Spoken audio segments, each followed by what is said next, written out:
kikumi musatu tanyeza Osat Radio 4 ensonsozi program ekizungirizi kwetuli ndine Honorable Mubarak Munyagwa mugati gwa bata webale kubango chatu goberera tuline ku Radio 7 iraka yebejikuru bo mukama kabalega jo twalabye lumo agena maso ne nongoserezaze mu parliament ya janjude for the first reading but also chagenzo okujja nga Honorable Mpuga ne yatwanjulite dezize ziri musanvu ze yanjude agamba nti yazilistinza ayagala kufuna leave ya parliament week eno.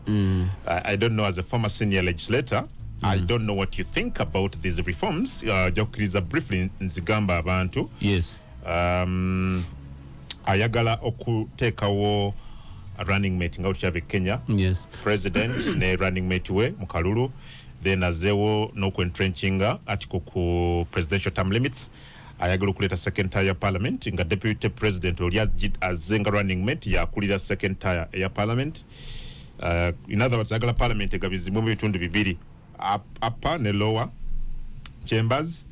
Ate ayagala nga upper chamber elimu abaka 3 nga bava mu original districts za Uganda. Ate nga lower chamber elimu abaka 10 elimu abaka 292 nga bano 146 bava mu mako omu buli district. Nomba kwa parliament omuchala omu mu buli district ezo ko sanitary cities okuleta ombaka, then okukiriza petition rather bana Uganda babujja balonzi okupetitioninga court ku presidential elections akwe wala byaliwo kuchagula nyine BSJ bagala genda mu court nenga atebasibidwa maka gaabwe, then ekirayagala declaration za results ku districts zeberenga za nkomerede nga tezina kutwalibwa ku National Tally Center, then nokukiriza ba prisoners ne ba diaspora opana Uganda bawanga libweru wa Uganda okuberanga balonda bwetuliawo Mpuga. Ekisooka nja kwebaza Honorable Mpuga olwa guest eyo nemwe ebyo byonna byalese talina kyajja kujjayo tewali kigenda kuyita.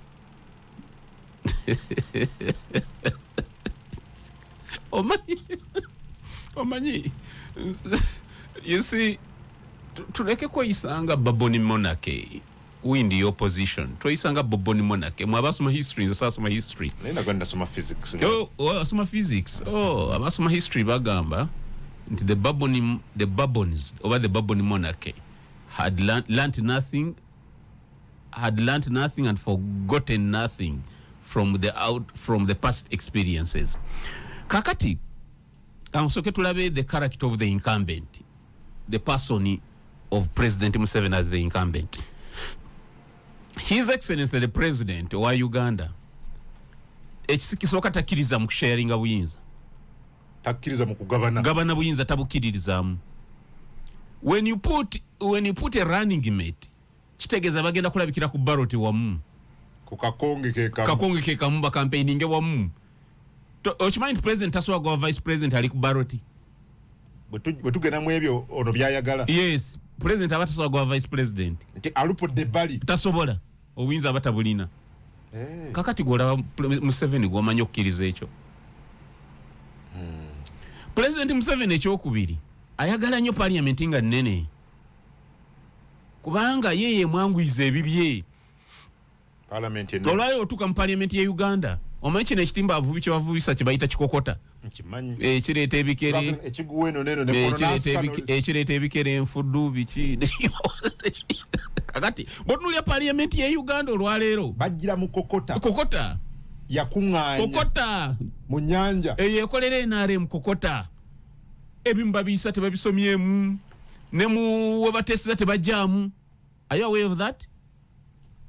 Ne webateeseza tebajjaamu mu kisenge mu bateeseza kyovola ababadde bitano something 29 president alese constituencies empya ne cities empya bagenda kweyongera ayagala parliament yabaka 6 kokota ye mukolera ate ensala gye basala constituencies yokka oba ogyetegereza osanga ntungamo eyamayumbe 1200 nga municipality nga Nansana erimu abantu emitwalo 2 nga nayo municipality. That imbalance ekyo tuyita political gerrymandering. Political gerrymandering is where an incumbent goes to a place just in obwagizi.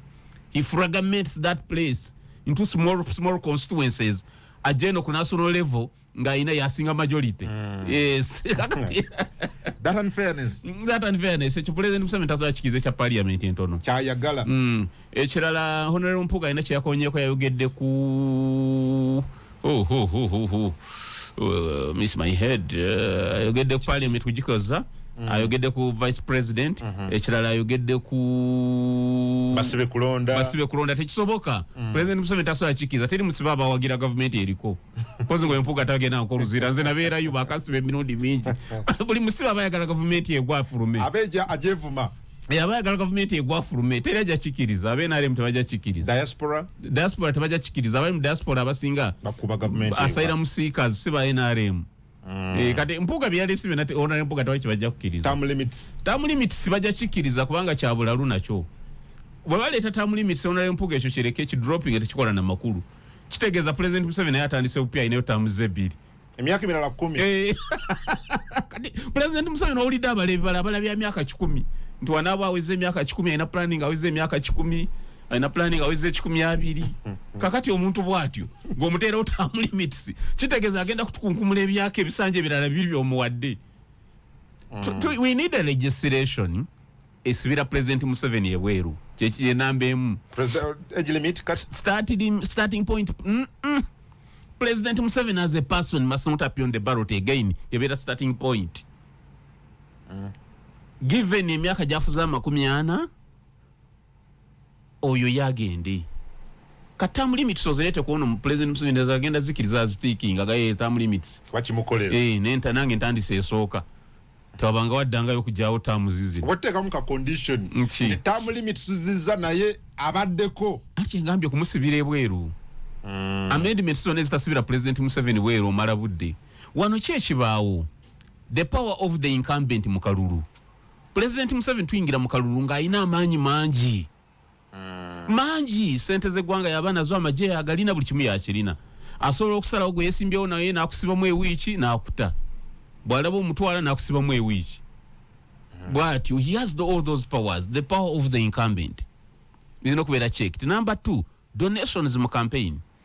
When should government donations cease to be implemented?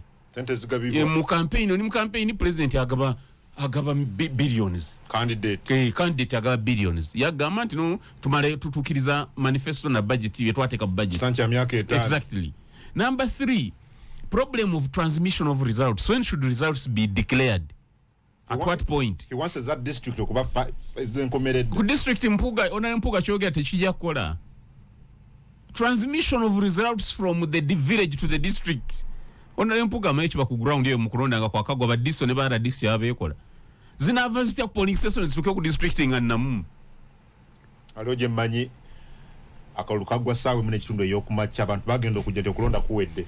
China kuba ku sub county level kati okuvaawo mpaka ku each and every sub county declaring every returning officer to declare every polling station kati nga go presidential candidate weetaaga representative ku sub county okufuna declaration forms ezo bwemumala ozifuna ne muzeeweereza nga mujaganya ne zinaava zitya ku kyalo zituke ku district nga waliwo badiso giso piso okimanyi ne ku parish waliwo bayita piso President Museveni okimanyi ne mbyalimu ayina baviso zinavayo zitya zituukeni mu mundu ezo ziyitamu zitya ne zituuka ani anazireeta. Lwaki kizibu okugamba nti ebirangiriddwa maybe kale ku polling station byankomeredde ng'ate abalondesa ba presiding officers bonna abo they are members of the electoral commission. I thought they represent the electoral commission. Kakati omuzannyo wano gubeera mu transmission of results. Ebiva ku polling station e Uganda si ebirangirirwa eri waggulu. Results zikyukira mu kkubo. These computer systems that are brought in bazitekamu algorithms nga they change results along the way. They can put a constant nti buli result ejja erinnya lino likendeeze zino lino lyongere zino kati ne batandika kubuuma bwalaba nga bayisa mu DR forms ne zisanka kuyitamu nenga mulimu algorithm egattako neyawulako kati kogenda tukenda wa justice byabakama bonenya wabwere ebize byalangirira nga kutudde.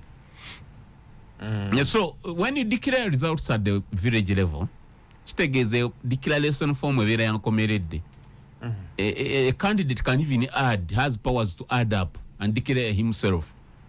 Kabanga ina DR form. Yeah, in a DR form. So they retain the powers to add up. Is the powers zokugata zokutotolinga bazi of tiring bazisigaza, even powers to declare you bazisigaza. And once they still have all those powers, over to inachokoze. Okay. So Mpugo Mulabawa anazisa Taina was your term limit wachiyamba President Museveni. You see, this is what we used to tell them. Electoral reforms tabazisa mu bigambo.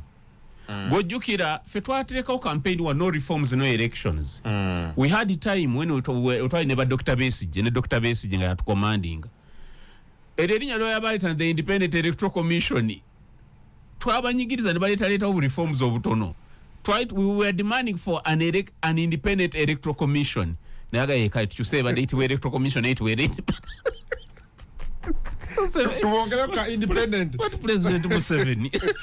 Ati wagala independent electoral commission. Yes. Katubatere kuka. Kae tuleka gamba independent. Atske mwagala katerinya bichuse tembiraba.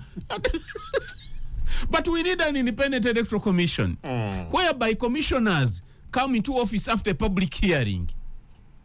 Ngabola be Kenya bwechiba. Ngawaliwo the body that appoints ngebera teri ngeri devoid of any political external influence. Ne kati no reforms zebe yazaita tezina makuru tebina makuru. Okay, Richard Lum Joe, you're presenting the admin. Do you think again this is a waste of time? It is. You see, I told my brother Richard Rumu is not acting in good faith. Ebibina byobufuzi and a multi-party dispensation. Parties survive. They can only survive only if they have members that pay full total allegiance to those parties. Namugamba enenkola ebina ebingi manyi Uganda waliwo hybrid Kasavu Kanyama tuina ya parliamentary democracy je twakupa Westminster government ey'Ebungereza ne tuba ne presidential democracy ya America. President Museveni yona yabigatta ati tuvala tuina prime minister ate ne president ne vice president yabigatta. Namuga Richard Rum multi-party democracy ono twamukopa Bungereza wa parliament.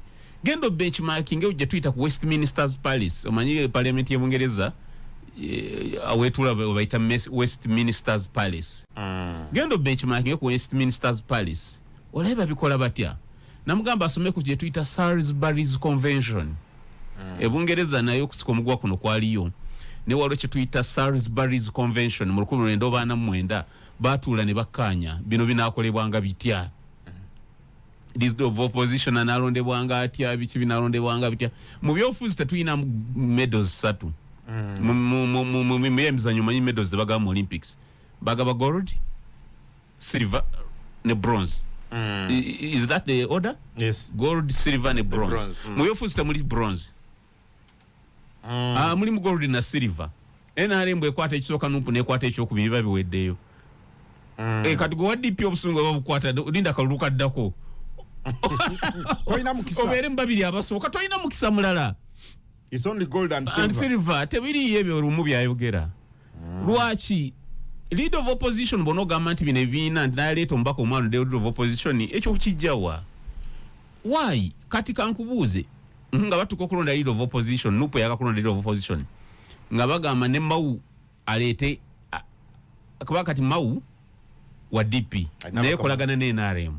Akena wa UPC akolagana ne NRM nga nakena naye yetaba mukulonda akaluka fe ne mukyala wa Kena bonna balina baka mwenda ne mukyala wa Kena minister kati abacha ayinza okulonda leader of opposition ayamba opposition. No.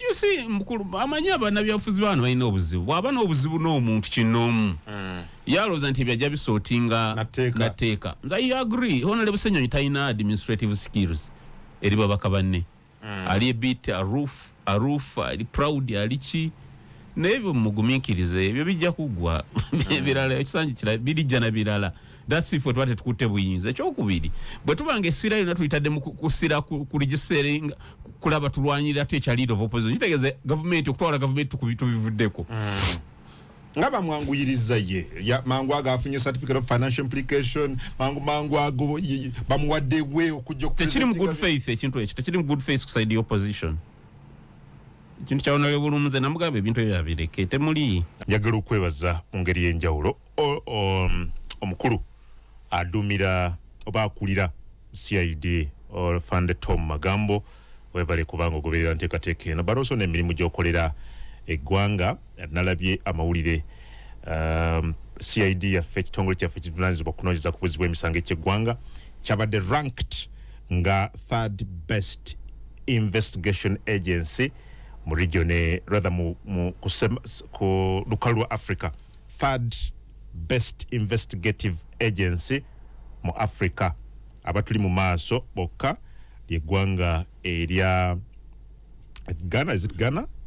Badde ndabona ly'eggwanga erya Kenya ekulembedde ekitongole kyabwe ekivunaanyizibwa okunoonyereza ku buzi bw'emisango Ghana neddako Uganda eri mu kyakusatu. Asante sana ndugu webale at least bw'otuuka ku CID olaba nti waliwo ekyenjawulo okuviira ddala ku state of the art gate gye tulaba but also ne breathing space luli CID nga agamotoka agakadde buli kimu kiri all over but also olaba nti something is going on but also n'enkola y'emirimu yennyini cutters of CID bye twalaba kunoonyereza ku mabaati n'ebirala all initiated by CID. Professionalism yeyongerako. I understand cutters of training retraining ne retooling ebikolebwa Fande Tom Magambo ndowooza ng'eggwanga tulina okwongera okusaba ensimbi zeeyongereko mu CID obuulyawo singa mu budget gye bawa ekitongole ekivunaanyizibwa kunoonyeza ku buzi bw'emisango obuulyawo n'ebinene ebisinga ku bye twakalaba byandibadde bikolebwa but asante sana afande thank you ne banno bwe muddukanya CID ne police okutwaliza awamu. I need just an opinion, not even a view ku kyenalabye again mu parliament ababaka bwe bakizudde nti UPDF ndabona emboozi nengamba is this happening in this country oba akakiiko ka parliament kavunaanyizibwa ku rather ka public accounts committee pack akulembera ono bwemwaga Kivumbi bewuunyiza bwe bazudde nti UPDF yaweebwa billion 29.8 billion mu August 2022 to grow food eri bannayuganda abaali mu mbeera eyeetaaga emmere mu biseera bya COVID n'olutalo lwa Russia but era ne bakikola harvest yagenze okujja ng'abaali basuubira okufuna 37.9 billion mu harvest bafunye only 9.1 billion ekitegeeza loss yakolebwa ya 28.9 billion yes. In that flopped project. Kakati ekigambo kulima mmere wano kyemu ku conduits esinza okubbirwamu taxpayers money. Njagala okukola research as an investigative journalist onoonye Uganda Prison Service baona bayina budget z'okulima emmere ezo olaye government kyeteekamu nakyo tujjamu buli mbo buli season omusana guba gwayase guba gwabyokeza you see weewamu kuwabbirwa emmere kakati rather than simbi. Yes, this is where His Excellency the President goes wrong and the NRM government. Emmere Uganda tebanga na kizibu kya mmere tekibangawo but emmere tugyonoona ne munsi zonna waliwo seasons wezikyuka emmere neebala leero luli neetabala but otereka emmere Nyerere yalangirira Ujama villages manyi Nyerere yegombako communism nasengula abantu okubateeka mu trading centers biki Ujama villages enjala nebakuba njala nebalumba nye Tanzania nagenda mu America ngazunze mba communist bane mmere mubuze nagenda mu America ne mukolerako ebyobufuzi byotalabanga omusajja bamwaniriza president bayali Nixon bayali ani by then namugamba nkaneta abakugu babiri balabe ekizibu ky'emmere emmere tugenda gikuwa neera balabe Tanzania muva mutya mbuzibu bwe mulimu Nixon yaleeta obwana bubiri ng'akasinga ka myaka 24 ngaddako wa myaka nga 22 ne bajjaawo ne basooka otwala Nyerere w'omulimi ogwo nanga Tanzania yetaaga mmere omulimi naga Mr President ofa emmere ogenda gifuna omulimi namutwala mu masitoowa ge eno ya myaka 10 emabega eno myaka 7 emabega eno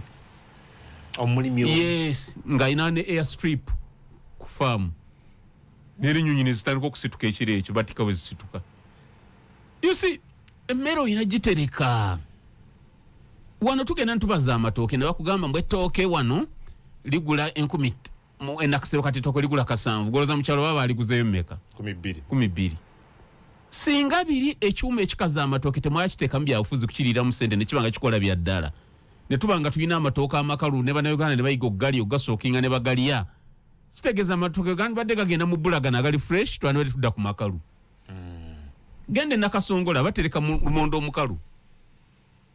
Why don't you teach people how to preserve food ne bagitereka? Lwaki temuteka sayiro sayros ebyaji bya gavumenti? Kasooli bwa Kebeyi nagenda kusinji 2-3 musanga agenda Rwanda na Kenya. Gavumenti ya Uganda wachi yote mugula. Ezo bilioni 2 mu meka oba bilioni 5 ne musteka mu kugula kasooli ne mutekawo amaterekero ga gavumenti agemmere. Bwe balanga mulabe bazinyi season eddako ngeno mugitunda nga mugula empya. What's wrong with that? Ebizibu bya NRM is firefighting.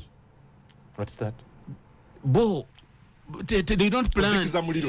We gwaka nga bazikiza. I think abayivu kate had you to ngoyogera ku my brother Tom Magambo, my senior brother Tom Magambo. Muyivu ina PhD. Yeah. Is a professional. Oyo mwami oyo nga muleke CID nga temuli political intervention. Ayingo interference. I know kugo obusinga gubosubira mu kutereza CID eyo. Afande Magambo. Yes, ne bamuononye. Namuli ajuza yogera nti opposition atulinde mu kalulu akadda kubajja kuwulira. Tetujakkiriza muntu kakati lwayo none. Kakati Afande Magambo aina PhD. Highly trained oyo mwana. Sorry Afande, I'm sorry sir. I'm sorry. Yes. Yes. No, ati kugamba yandi badda akola n'ebisinga awo. CID afande kwatana kisoka mu Africa. Fe tusinga police force wano neje erimu abantu abayivu.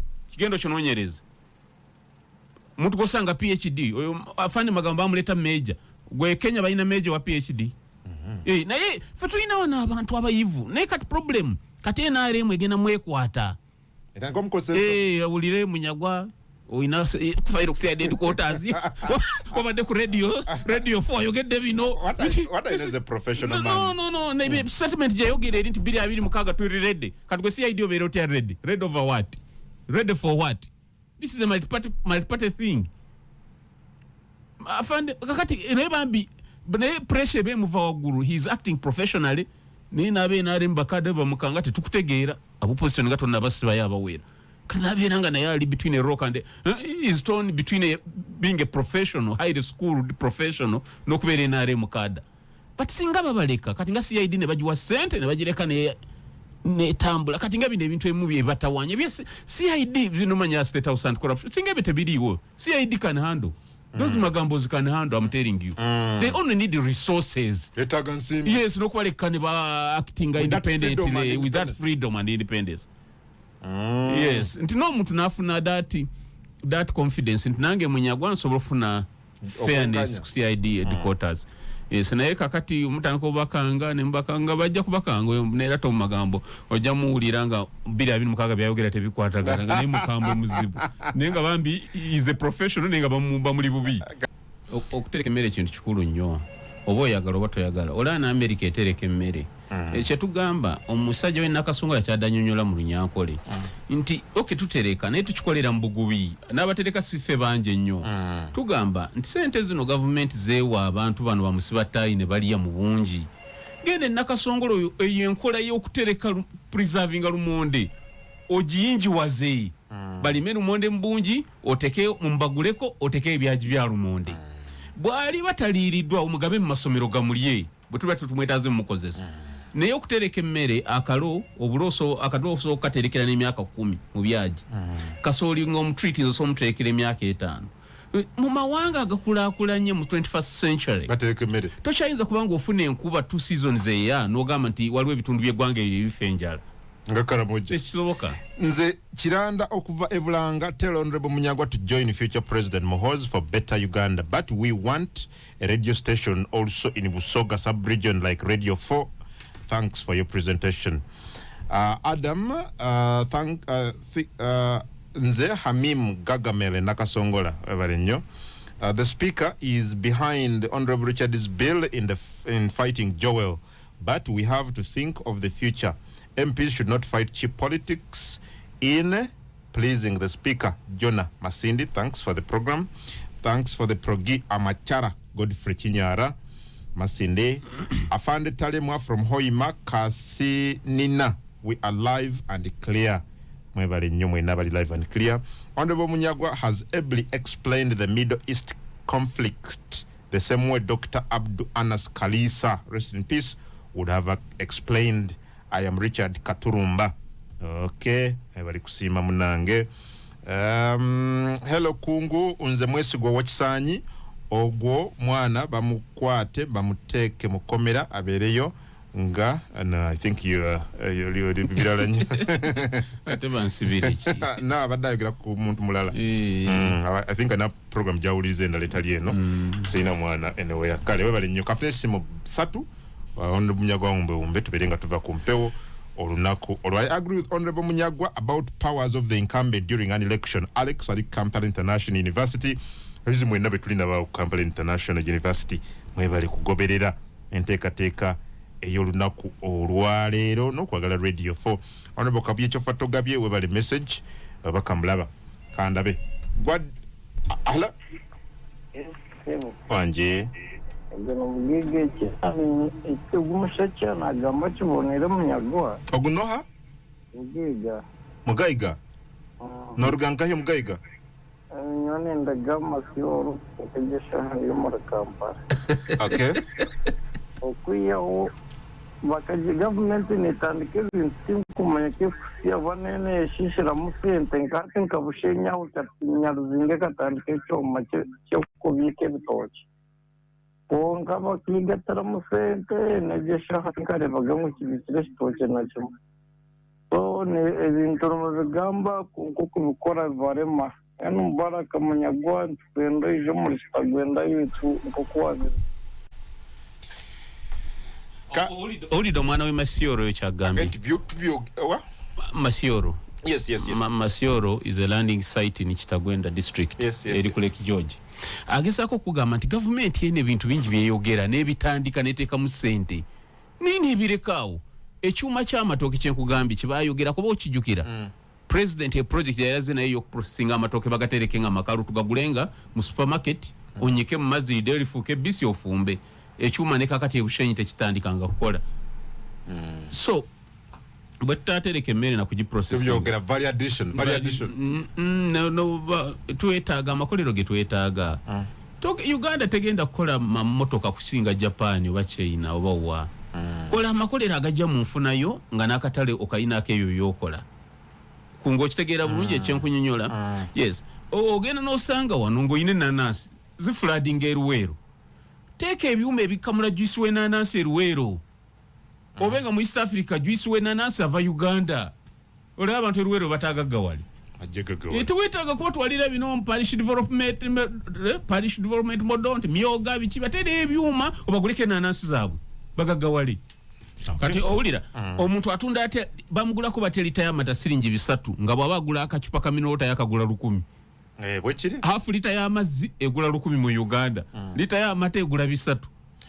Eddagala kugambira emitwalo 16 erifuuyira naye ate ne balifuyize enko olumu tezifa zijimuka bujimu oyina kutabika ddagala lya bika 3 ate bw'olitabika zino ente enzungu ennyo zifa amaaso zifa zikole you see your excellency time etuse mu demuloze ku muntu wa bulijjo.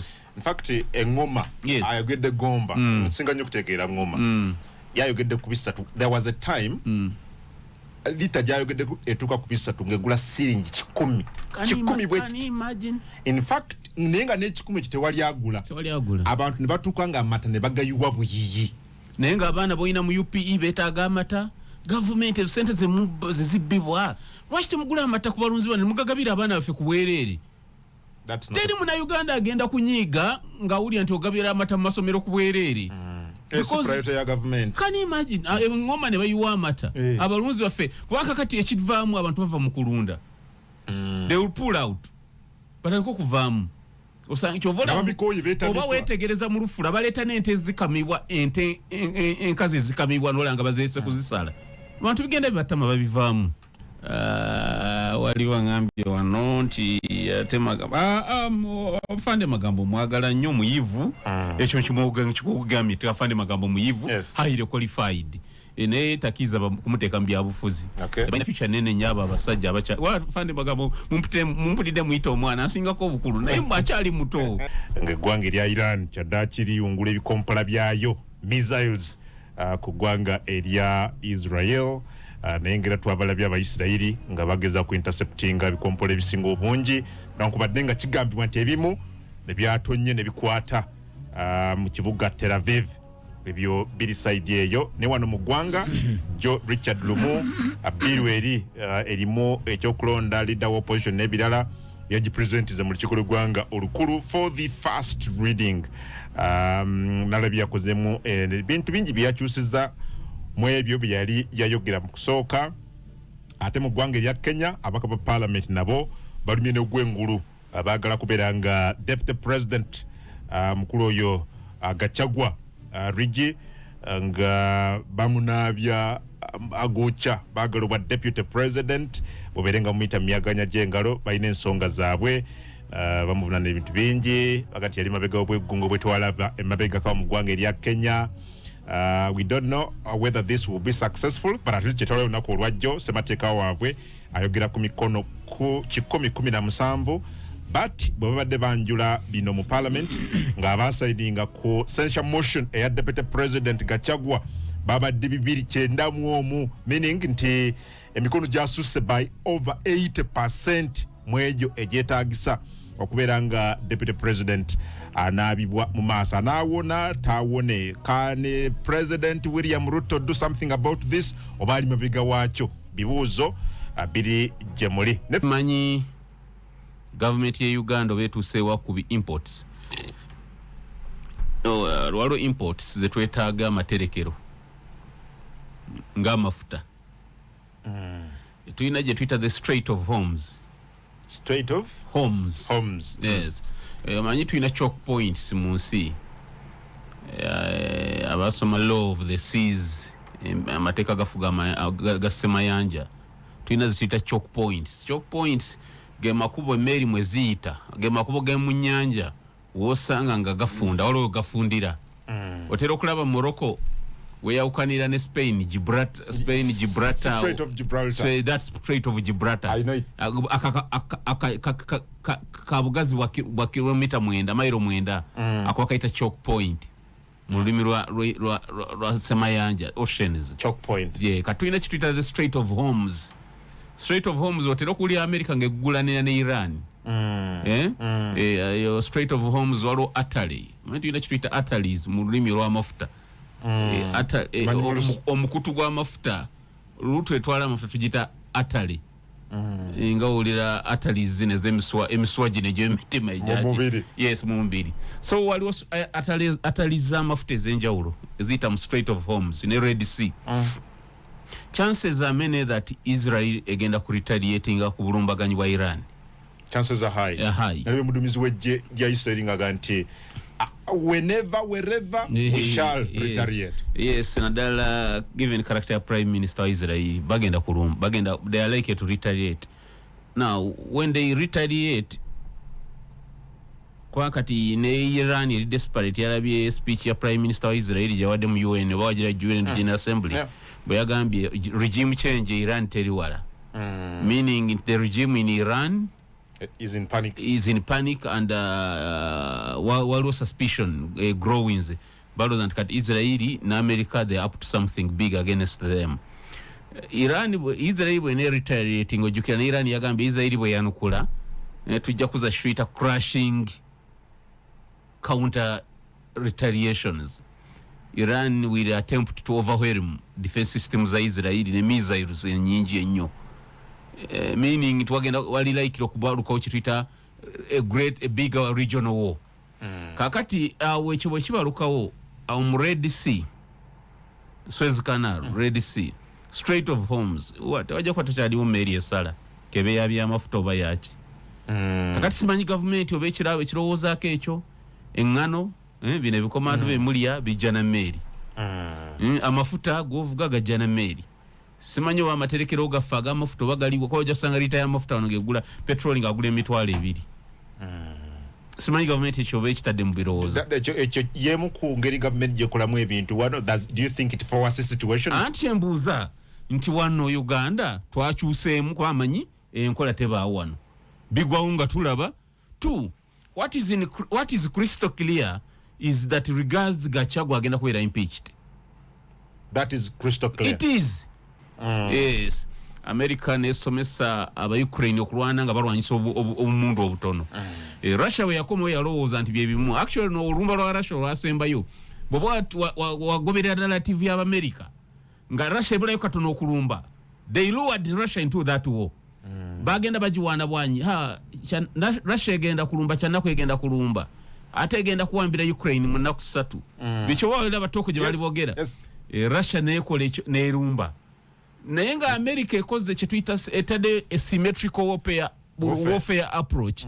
Nti they had trained Ukrainians okusobola okulwana nga bakozesa omundu obutono. Mu omundu obutono bali basobola okukozesa mwali Javelin missiles, Stinger missiles n'ebirala. Buno bokubibegabega. They train you for 40 minutes noba ng'osobola okuba tanka. Kubibegabega with a lot of precision. N'okozesa missile ya $3,000 n'okuba tanka ya $8,000,000 Kakati Russia ne bagireka ali esembedde ekibuga Kiev. Manyi Kiev yenkana okuva wano paka okuva wano tuuke Rugazi woba mu Kiev. Kiev is a very big city mu Kampala nga nnya. Russia bali bagirinda ingire mu Kiev nabo bamalewo. Abazingeko. Nera Russia detecting and never Kiev ne withdrawing. Kati Russia olutalo lwagireka bubi nnyo. Lwagihumiliatinga. Wano ebyokulwanyisa byayo byonna ebisinga that crown of invisibility bajambudde. Ebyokulwanyisa byayo ebisinga amawanga amawanga amalala gebadde byayanira okugula. Ensi yonna ebira nti bikubika. Ekyo kibi nnyo ku ggwanga ga Russia. Kadde waliwo school of thought egamba mbu Russia naye yagala ku revenginga ku America oba Israel kubalabisa nayo. Eyinza okwegatta mu lutalo. Yes. Prime Minister wa Russia yabadde Iran bwamulabye. Nkuwa kyange bino njogera byange saagala aba embassies bankwate bubi. Mpanalisi yange nga munyago wa bulijjo oweka wempe. Prime Minister wa Russia omulabye Israel. Kwatya a nuclear warhead ngebadde smuggled into Israel from Russia to Iran, from Russia or North Korea. A nuclear warhead, 1 or 3 nuclear warheads. Eba smuggled to Tehran. Kubanga okimanyi Iran ne Russia sharing a border. Ekyo tokimanyi? And babadde. Yes. Kati singa nuclear warheads nga 3 zibeera smuggled into Tehran. Okimanyi Tehran yakwata drones zayo nezwa Russia. Okimanyi bulungi? The kamikaze drones. Yes. Singa na nuclear warheads nga 3 zibeera smuggled into Tehran. Omanyi ballistic missiles Iran ezirina and they are hard to defend against, to intercept. Kubanga zo zimanyi ziva mu atmosphere wano mu nsi zivaamu ne zigenda mu engula ate netonyanga eva mu engula. Yenjawulo ya ballistic missile, cruise missile zigenda mu bwengula netonya ate ngeva mu bwengula eringa nkuba. Kuba Iran ina missiles nyingi yinza okusindika missiles 1 billion murundi gumu naye 3 ziliko nuclear warheads. Yes, they can waliwo ekiyinza okugwawo. So olutalo olukiriza obagaana any slight miscalculation esobola okututeeka mu mbeera enzibu ennyo ng'ensi kubanga Russia eri humiliated. Naye it would love kijiruma yagala exactly at least ku USA oba banywanyi ba USA naye tesobola USA America Russia tesobola ku humiliating America eri far ahead of Russia. Neyinza okwagala okukikolera wano mu Middle East mu banywanyi ba America, Israel. Yeah, so simanyi ba government yaffe because this is a matter of strategic security. Nde ba government yaffe bino ebitunuulidde amaterekero g'amafuta makulu nnyo. Government yandibadde wa loans, soft loans akampuni agasuubula amafuta gonna ne gayingiza amafuta buli omu gasobola. Bwe kiba kisobola okuteekawo n'etterekero okuongera ku materekero gano gena nalaba Captain Mike Mukula gana gali ku Lwentebe ogagazia bayambe ba private dealers batereka amafuta mangi wano nengano mujetaaga kwa mwamanyira chapati mandazi migati you need to import more wheat because wachimanye ngano jetu yano sife tujirima. Yes. At some point zijukira mu I think post election violence yali Kenya or something. Yes. On Jeno Mujisha Mutnava naganti negwanga lyabachi naganti edda twainanga reserves iron reserve or something like that ozimanyi mutwatekanga ebintu bibiri emmere n'amafuta ku mulembe gwa Amin nga abuuza Mujisha muntu what happened to those reserves that wakozesanga ez'amafuta reserves mutwatekanga amafuta n'emmere. Yes, you need wetaga silos z'emmere ez'amaanyi wetaga reserves z'amafuta ez'amaanyi oba oyagala watayagala. That is a matter of strategic security oba oyagala watayagala. Kati tunulira Rigathi Gachagua this impeachment of Rigathi Gachagua egenda kubeerawo because Rigathi Gachagua yakoze kye tuyita executive insubordination mu byobufuzi. Kyeki mu Luganda okunyoma naye ng'onyoma mukama wa yakulonda. Yes, you don't do that. Rigathi Gachagua mu constitution ya Kenya yagala efaanane ya America nti president bw'avaako tebaddayo mu kalulu. Vice president ya taking over deputy president deputy ye Gachagua Gachagua yalowooza nti yalaso okubinula ekintu kya Ruto nakiwamba yeshamuyingira mu Gachagua. Ruto bwe yatuuka yasanga economy yali kumagwa kakati economy nga sinya kufixing amabanja gali mangi. You remember that financial bill, the controversial financial bill? Yes. Avako kwekalakaso kwali okwamanyi maandamano na biki na biki. Gachagua nagamba nfunye an opportunity yalabawo omukisa. Yes, there are things you must never do in government. You don't outshine your boss. Toyaka kusinga mukama togezanga ko nti boss ayononesenze kandi genti ndi mulungi olutalo teri yali alwangudde munsi yonna. Kankunyonyoli bino Ruto addressinga gwanga gwe Gachagua oli Mombasa nawa nalaba Ruto ali Nairobi Gachagua ni naita abama Gachagua yintwala je bageno mutwala mbinyo nyonyonyonyonyonyonyonyo. However ekizibu kyekiriwo nti bagenda mutwala ekyo tewali doubt nyenga bamaze mutwala. What happens next? Okimanyi nti economy ya Kenya nayo tenaterera as we speak now. Kubanga bali amabanja mangi mulembe gwa Uhuru kakati agasinga ne gabeera loan zine zikula bakwita basubuzi baterokoza ndi loan yakuze yetaaga kusasula. Loan zakula mu mulembe gwa Ruto nga ayingira esinga so ne kireta crisis nene so tasobola kusurviving tajja kusurviving but life after kugenda kwa Gachagua waliwo abalowooza nti kuyinza okuddamu okwekalakaso okw'amaanyi. Gachagua ajja kuba ali out of government n'abakikuyube abamu batandika akavuyovuyo awo lero okwongera criticizing government budget teaming up for 2027 batandika kwa okutabangula Kenya given population nga bwagira bwe yali nyivu economy sinterevu. So Uganda mbino byonna olina okwetekera embeera ezo zonna. Batawi Chambers bino bidde eri bakulu ffe kubanga ffe tuli bantu ba bulijjo ffe twogera nga ba bulijjo olina okwetekera zino embeera zonna. Any slight miscalculation Middle East instead damukubeera kyekimu okumala emyaka nga 7 simanyi oba ne Bunyoro refinery yaffe eyo yaddi eyo domestically kubanga tusobola okufuna at least petrol ne diesel simanyi tetumanyi kwegamba naye nga ebya Middle East leka bitunulya nga tuba kubinduulu minza okutuviiramu ekirala ne Kenya wano wennyini. Okay nga tukuva ku Kenya ne Middle East again nzojja kukkiriza nja kuzaayo because I have a lot of interest mu nsonga zombi ezo. Let's look at the war itself. Jo Israel nga yatulazenga ya mkizo nnyo bwe ya interceptinze ebikompola bino nalabye okuchamuka mu nsi z'Abarabu ezenjawo wano wennyini Palestine mu Gaza abantu babadde bakubandulu bacacyanca nenda byabadde Iraq mu Baghdad ne walala nga kyekyo yoyo Gerard waffe nga bali faringa ku Iran kye yakoze nakati Israel wadde ya interceptinze missiles esinga naye kyabadde kyade scary nti Iran okusindika missiles with that pinpoint accuracy nemani ngenda kuba air base missile no intercepting waggulu wa air base obuwanguzi wamanyi eri Iran kubanga defense systems bazinako solutions olumu they can overwhelm them. The missiles are about 200. Iran can choose to launch 1,000 at a go because they have them. Yes, because to intercept a missile wetaga missile missile no nejikuba. Yes, wetaga missiles zinazo ulya David Sling zinazo ulya Iron Dome zikozesa small faster missiles that use the kinetic energy the head-on kinetic energy to explode the incoming missile. In other words, they studied the trajectory of the incoming missile or drone.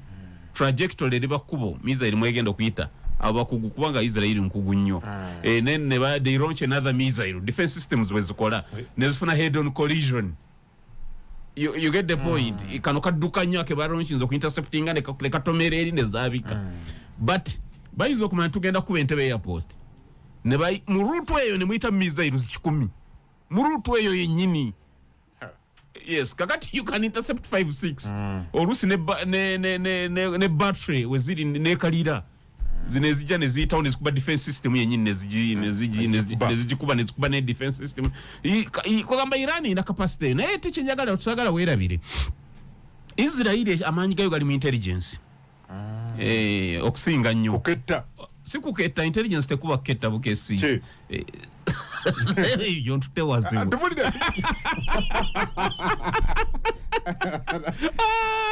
Intelligence. Alaba President Museveni wali Kenya linagamba, you know, I am the chief consumer of intelligence. Yes, military intelligence tekuba ketta bukesi. Mulimu ebintu bingi ogeza ngazi ne simu ezatulikidde Lebanon, pagers, ne laptops. Tobiranga bitulika. Yes. Mossad ne CIA abakesi ba Israel n'aba America ubasinga ensi yonna. Kakati Israel eyinza okukola ekintu Iran ensire ekwata omuliro. I'm telling you. Teri yali amanyi pager gyenkute eyinza okufuuka bomu. Naye obiwulira emboozi ogiwulira nti pagers have Taiwan pagers ziri ku meeri awo mu makatikati. Mosa abakesi sija kukozesa manya ga bitongole abakesi ne bagwa ku meeri ne bakyusa amanda ga pagers alimu bwanda bubiri akamunga ne batekamunga kabomu kali akala ne bakaleka munenga bona bufaanagana ne badda muri parking ku meeri ne bijja ne bituuka eno. You get the point. So America na Israel ensi bakyagiri mu waggulu. Bakyagiri waggulu emyaka egiwerako batuleka fenna ba investing obudde bungi nnyo mu byekikugu n'obukesi ng'ensi zeebase. Iran ine emizinga ina biki but something bad can happen still in Iran. Very bad. Singa bigenda mu maaso kubanga basse Iran ine emizinga mingi enzo kuyoza ne missiles ezwire milioni 2. Wetu batulwa missile okaiza iteso akumalako naye Israel ine kizo ku intelligence. Anything can happen. Kanulianga Ismail Hania, the late Ismail Hania we fear bamutira area mwe yali highly regarded. Was about with that precision. Yes. So anything bad can happen in Israel. I mean in Iran. Yes, Israel inako upper hand mu intelligence. Okay. Na yetu missiles of course Iran Israel were retaliating. Iran ejakuza barrage. It will be barrages of missiles. Of course ise Tel Aviv na China yate Israel mukudayo na yeyo none ensi izo butadda mukubera kyekimu. So abatulaba nonota otusabenyo katonda aluugule oluli wakati wa Iran ne Israel terujja kuba lutalo lwangu. Okay. Yes. Good. Tumalize Kenya. Joe abaka parliament Chadache bayanjudde ensonga eno kooti emabega kaawo wali abali baddukiddeyo nga bagamba tebyanjulwa mu parliament jo ne court nebiganga no let it continue. Nalabye ne speaker wa parliament wetangula wali baganti already ina side takutatula mu lutuulo olwo and court said no there is nothing like that. Musajja bamulekera jo yakubiriza olutuulo olwo. Gachagwa bamulanga ebintu bibiri otugambye kuwa ne kimu nti yagala okushining okusinga mukamawe but specifically bw'otunulira ku byamuvunaana balowooza nti y'omu ku baali mabega wa maandamano gye of course yagala okukibinulira munda mabega kaawo okwekalakaasa okwo but also boogera ne ku corruption. They say he has amassed a lot of wealth and they want him to explain balowooza buno bubbi. Justification just bagala kuweza nsonga zimu impeaching. Kenya buli omu mubbi. Kenya bakkiriza nti abannabyabufuzi babbe. Bakkiriza? Yes. Kenya bakkiriziganya ne bagamba bannabyabufuzi be Kenya they just sit. Obuzibu buva mwani atutemmeka. That's where the problem can arise from. Ne Kenya president every politician is a thief. Exactly in Kenya. Ekyo bakikanja bonna all across the board. Kenya abasinga obugaga bannabyabufuzi. Aba governor bona former governor bole ba Hassan Joho kati minister. Yeah. Bani abona they are very rich, stickingly rich. Kenya member of parliament Kenya agenda kumalako ekisanja kimunga billionaire. Sanja kimu. Kenya toyinza kufuna contract ya government oba kiba kinga tayitide member of parliament oba minister. Tosobola. Bojanga oli contractor ina kwatagana ne politician. Boba Kanya, you see the economy of Kenya is it 3-4 times Uganda, yes. So half of it is just the half of the money is just eaten by politicians. Individuals. Yes. That's why more those former presidents, families of former presidents, they are billionaires in dollars. Kenya Gachagua okugunga amanti ya 5.3 billions. Eze Kenya, that is an approximation of about billion chikumunka za Uganda, billion chikumunka za Uganda. Nga vice president we Kenya yazibye ekyo kagosema ulire. Kenya kubanga bali mu tribe. Kenya ebyofuzi biri ku tribal basis.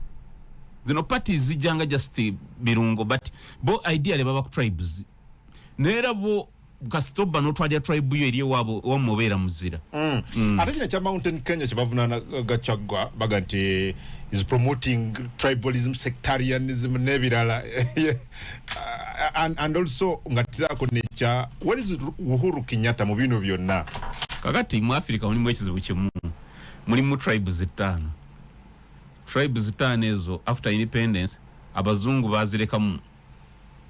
bazilekanga zankizo mawanga ago kati nezifuna that sense of entitlement nti amawanga gazo. Tribe emwe eri wano sijajyogerako eja kunde television naye wali abakikuyu Kenya abazuru South Africa tribe ojenga tuli mu brain abazuru South Africa abogera olinga leko emwe eri wano mu Uganda neze sijajyogera jafuna ebizibu. Tribe endala bakikuyu Kenya abalala bazuru South Africa abalala banabongera abogera olinga le Congo abandala ba Igbo Nigeria. Tribe ezo ziri 5 emwe eri wano Uganda. Tribe ezo ngunjufu nnyo bogena mawanga ago ze singo kwenyigira mu business art ne music. Eya no njitegedde alaba abogero linga le Kongo bakuibe endongezo bona bola bawo oyo music ye bebo bona banga lyerimwe aba ibe Nigeria bali mbya film ebyo abayimba abo abakola kya abazure South Africa basunyi bendongo mu Africa why ama enemy zawe ziri romantic. There are only 3 most romantic languages in Africa. Come again? There are only 3 most romantic languages in Africa. Which languages are those? Zulu, Luganda, Lingala. They are romantic. They are the most romantic languages. Oh. Most romantic. Luganda. Zulu, Lingala. Bobono imba music anasinga okunyuma ina kwa muzulu Lingala wa Luganda.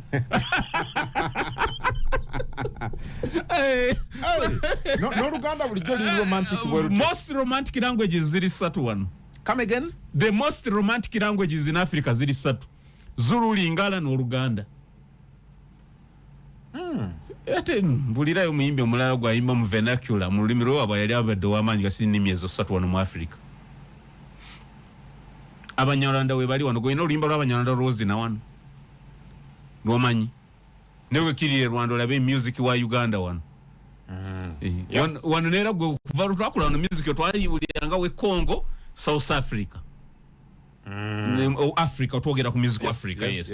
Enimi ziri satu ziri romantic, the most romantic languages so ennimi ezo kakati kyembadde nkugamba abazungu bwe basanga ezo ennimi eziri romantic bwe bajja wano basanga Oluganda ne basanga nga Abaganda bali mu organized balina music anyuma nga tebawulira meaning music anyuma abakazi bazina banyenya obubina ngekongo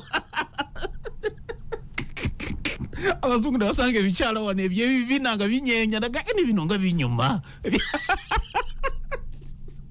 kakati ne beyagala nnyo abazungu yes kusinda ku kyebalaba exactly beyagala nnyo wano nnyo nga batunulira nga balaba abantu ekituufu bambala buke lifestyle yabwe enyuma ekyo kiringa abafalansa bacyakalira ekinshasha ekinshasha kyekibuga ekyokubiri mu nsi ekibuga ekyogera Olufalansa ekisingayo bunene mu nsi yonna ekidiri ekyokubiri mu kwogera Olufalansa mu bibuga ebyogera Olufalansa kyekyokubiri mu bunene mu nsi yonna kidirira Paris eya Bufalansa ekyokusatu ekidirira Montreal eya Canada yes ekirala ekifaana n'amasanyu bakita ekya Ivory Coast Azerbaijan Abidjan sorry so kyengezako kulaga nti bacyakalira Bufalansa awo abazungu bacyakalira ekinshasha abafaransa basanga abalingala bakuba music bali tebabulya bawulira ali romantic abakazi bazina banyenya ebiwato abakongole